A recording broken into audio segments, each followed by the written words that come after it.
Today, we're going to dig into a side of economic inequality that, well, you don't always hear about: the really complex and pretty challenging position of men in today's labor market.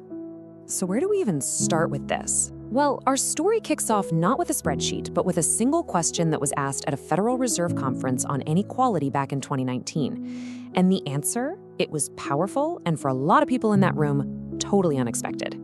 So a moderator put a top economist, Melissa Carney, on the spot with a really direct question. Who are you more worried about right now, women or men? And without missing a beat, she said, I am really worried about the extent to which men in the US are being pushed to the side of economic, social, and family life. You gotta understand, in a room like that, that was a pretty brave thing to say. And she didn't just leave it there.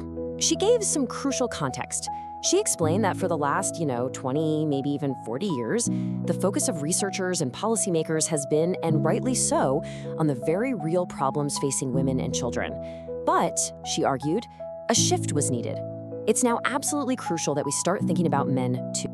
This idea, well, it brings us to a much more complicated way of looking at economic equality. We're all familiar with one part of the story, but there's this whole other side to it, a counter-narrative that is just essential if you want to understand the full picture. And look, that familiar story is a good one, right? For decades, we've seen women making these incredible strides in the workforce. And because of that, the gender pay gap has been getting smaller and smaller. It's a trend that we've all celebrated, as we should. But what if I told you that a big reason for that gap closing isn't just because women's wages are going up? What if there's another dynamic at play? Something that's talked about a lot less and is actually pretty troubling. Yeah, here's the other side of that coin. For a huge number of men, wages have actually been flat, or in some cases have even fallen over that exact same period. So the gap is closing, sure, but partly because a lot of men are actually losing ground. There's actually a term for this. It's called suboptimal equality. It basically means you're getting a statistic that looks better on paper, the narrower pay gap, but for all the wrong reasons. Real, optimal equality would mean everybody's boat is rising together, not that one group is struggling and making the gap look smaller. And believe it or not, the story gets even more complex. Because it turns out the divide between men and women might not even be the biggest crack in the foundation of today's job market. What we're actually seeing is this massive separation where the workers at the very top, men and women, are just pulling away from everyone else in the middle and working classes. So this isn't some simple battle of the sexes, it's more like a story of the top versus the rest. In fact, if you want to find the deepest fissures, you'd have to look at two other areas.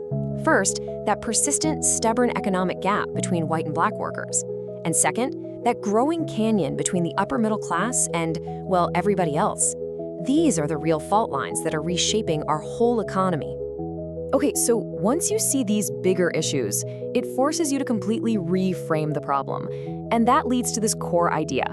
The economic struggles so many people are facing, they're systemic, not personal.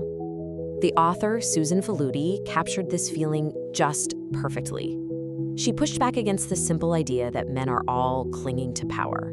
She wrote that most men feel not the reins of power in their hands, but its bit in their mouths. Wow, what a stunning image of feeling controlled by economic forces, not in command of them.